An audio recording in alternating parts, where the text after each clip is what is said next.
Welcome back to 5D Mystery School. Let's get into it. So, when you go to the indoctrination system, aka the schooling system, one of the things that they teach you is that this is old America. There was nothing but desert land and little Native American villages. What they don't tell you is that it actually looked more like this. And this. Oh yeah, this too. Sauce. And this. This is Sioux City, Iowa, 1850. So what we do know is that there was an industrial revolution that started from 1760 to about 1820 to 1840. Pretty much new businesses booming, new infrastructure being laid, new cities, new towns, new people to populate those towns, right? But what was prior to this? It was big cities flourishing with architecture that looked like this. And this as well. This is unlike anything that we're building in modern day times. It's distinctly different, right? So most of the buildings that look like this were destroyed during a mud flood. So we're left with buildings that look like this, and then you can tell it's like a full layer of history that was buried, right? And then most of these buildings like this, when you look at the deed, right, it says founded. It doesn't say built. A lot of them says founded because they were found after the mud flood, and then they were built upon to start the Industrial Revolution. And then, in cities like here in Detroit, Chicago, New York especially, you see a lot of headstones and buildings that look like this. You're just remnants of the civilizations that were here before us. So after the mud floods, you had entire cities that were just deserted, right? And they needed to be built again. You needed to have people come into these towns. And the big question is, how do you get those people to come and populate these towns? We'll get into that in a second. Another thing that you found in these cities, as I explained in another video, you had churches that were healing centers. You can go in here and on top of the buildings, you had these unique bald roofs that were anodes and cathodes, and these supplied healing energies, healing frequencies that they tapped into from the ether. One of those cities would have looked something like this here, more advanced than our modern day cities. And these civilizations, they weren't just here in the United States. Boy, they were everywhere.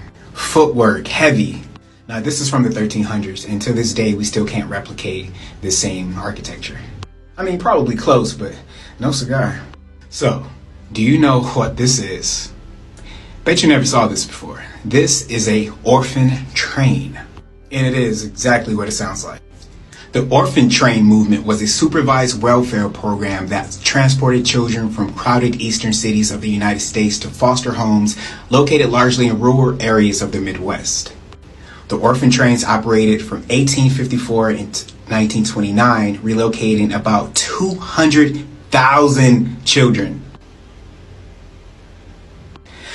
These co-founders of the orphan train movement claimed that these children were orphaned, abandoned, abused, or homeless, but this was not always true. You can just pause to read the rest. It's just crazy. Of these 200,000 children, there were 30,000 in New York City alone in the 1850s. So hold up, pause, backtrack. We're not going to gloss over this. 200,000 misplaced children. And look at these children. They all the same race. Now y'all see why they call it the baby boomers. No, but for real, how did these children come about? I'm sure that's what any intelligent mind is thinking right now. Because you know how many women would have to have these children consecutively to have 200,000 children, and just to give them away, nobody wanted them. You don't find that suspicious? So a lot of these babies came from, they were the incubator babies, right, of Coney Island and of other places. This is from 2017. Infant who survived in 1920 sideshow incubator dies at 96. So this means that we still have a generation of these incubator babies today. And it's the baby boomer generation because the business of babies was booming. So there's nothing new under the sun. I showed you this the other day, making babies, how to create human embryos with no egg or sperm. Incubator babies 10.0. So ask yourself, 200,000 misplaced children, where do these children really come from? You had cities that were destitute, that badly needed rebuilding, badly needed populations to have this industrial revolution successful, to actually make it work. I mean, industrial revolution, 1760s, right? 1820 to 1840. A lot of these buildings were founded in the 1700s, 1800s, after the mud floods. All right, so they found their buildings and they need to rebuild them. Look at the dates, Industrial Revolution.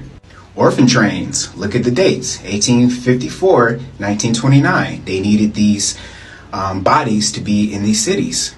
200,000 bodies that were going to grow and work and have this Industrial Revolution booming. They were the baby boomers to help the Industrial Revolution boom. I'll leave you with this. This is a Tartarian insane asylum left over from the mud floods. This is where they put the people that survived and were trying to tell other people what happened, and then they were labeled crazy or maybe even conspiracy theorists. 5D Mystery School.